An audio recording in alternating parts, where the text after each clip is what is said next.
एकादशी के दिन जो लोग उपवास रखते हैं और सच्चे मन से विष्णु भगवान की पूजा करते हैं उन्हें जीवन में अच्छी सेहत और सुख समृद्धि प्राप्त होती है।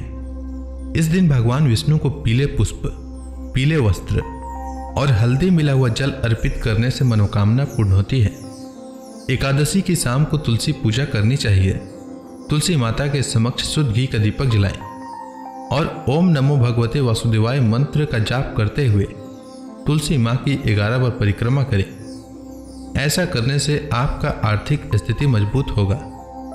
शास्त्रों के अनुसार एकादशी तिथि के दिन पीपल का पौधा लगाने और उसमें नियमित रूप से जल चढ़ाने से पितरों की आत्मा को शांति मिलती है और घर में सुख शांति आती है।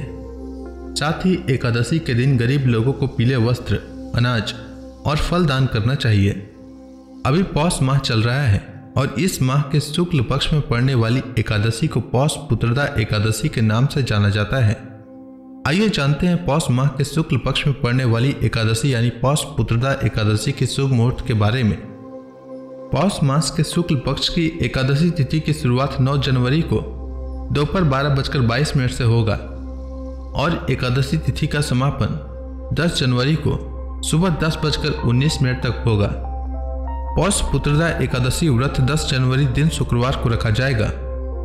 10 जनवरी को सूर्योदय का समय सुबह 7:15 और सूर्यास्त का समय शाम 5:42 रहेगा।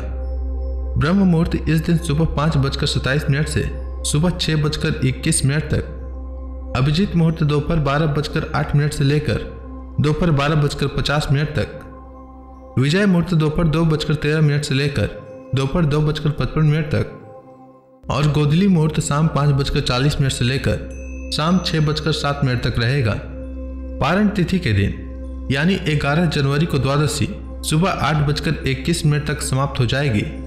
इसलिए पौष पुत्रदा एकादशी व्रत पारण का समय 11 जनवरी को सुबह 7:15 से लेकर सुबह 8:21 तक रहेगा।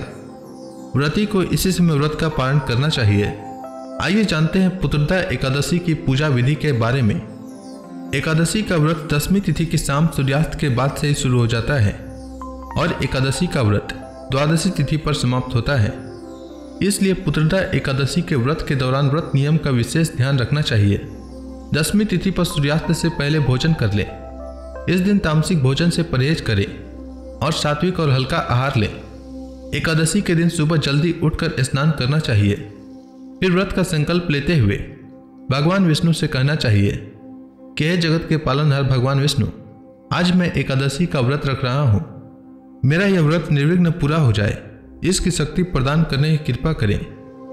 इसके बाद भगवान विष्णु के समक्ष दीप प्रज्वलित करें, गंगा जल से उनका अभिषेक करें, उन्हें तुलसी दल अर्पित करें, फल का भोग लगाएं और एकादशी व्रत कथा का श्रवण करें और अंत में आरती करें। शाम को तुलसी माता के समक्ष शुद्ध घी का दीपक जलाएं। अगले दिन द्वादशी को स्नान करने के बाद भगवान विष्णु की पूजा करके ब्राह्मणों को या जरूरतमंदों को भोजन कराकर उन्हें दान दक्षिणा देकर इसके बाद शुभ मुहूर्त में व्रत का पारण करें। पारण का भोजन सात्विक होना चाहिए। पारण के भोजन में प्याज और लहसुन का प्रयोग नहीं करना चाहिए। एकादशी व्रत के पारण पर चावल अवश्य खाना चाहिए। एकादशी व्रत के दिन चावल खाना मना होता है, लेकिन द्वादशी के दिन चावल खाना उत्तम माना जाता है। आंवले के पेड़ पर भगवान विष्णु का वास होता है, इसलिए आंवले का भी इस दिन विशेष महत्व होता है। एकादशी व्रत का पारण आंवला खाकर करने से अखंड सौभाग्य, आरोग्य और संतान सुख की प्राप्ति होती है। इसके अलावा मूली, बैगन, साग, मसूर दाल और लहसुन प्याज आदि का भी प्रयोग निषेध माना गया है। उम्मीद है आपको पौष माह में पड़ने वाली पौष पुत्रदा एकादशी व्रत से जुड़ी जानकारी अच्छी लगी होगी। अगर आपको यह वीडियो अच्छी लगी हो तो कमेंट सेक्शन में ओम नमो भगवते वासुदेवाय लिखना न भूलें। धन्यवाद।